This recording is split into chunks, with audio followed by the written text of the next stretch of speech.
Nabundol at pumailalim sa kotse ang isang street sweeper ng MMDA sa bahagi ng EDSA sa Pasay City. Ang biktima nabalian ng buto sa balakang at paa at kailangan pang lagyan ng bakal. Nasa frontline ng balitang yan si Dave Abuel. Exclusive!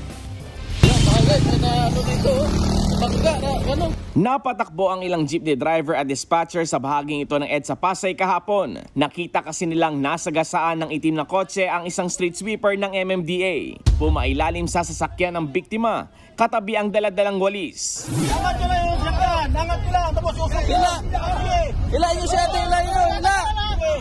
Nagtulong-tulong ang mga lalaki sa pagangat ng sasakyan sa kadahan-dahang hinatak palabas ang babae. Hindi naman tumakas ang lalaking driver ng kotse na napag-alamang isang doktor.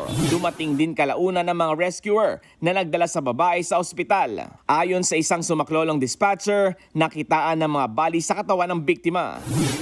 Dito po may tama po rito siguro sa kaliwa dito sa banda. Tapos yung paa niya po rito, bali na pa talaga. Sa kuha ng CCTV ng barangay, mag-aalas 2:30 ng hapon, makikita pa ang street sweeper malapit sa Center Island. Mawawala siya sa kuha matapos matakpan ng halaman. Kasunod nito, makikita rin ang pag-U-turn ng nakabanggang kotse. Hindi nakuna ng mismong pagkakabangga, pero kita ang paghinto at tila pag-angat ng unahang bahagi ng sasakyan. Base sa inisyal na investigasyon ng pulis, posibleng hindi napansin ng driver ang street sweeper na nagwawalis noon. Under investigation, but there's a probable cause na may liability rito yung driver. Ayon sa kinakasama ng biktima, nagkamalay na itong muli pero nabalian siya ng buto sa balakang at paa at kailangang lagyan ng bakal.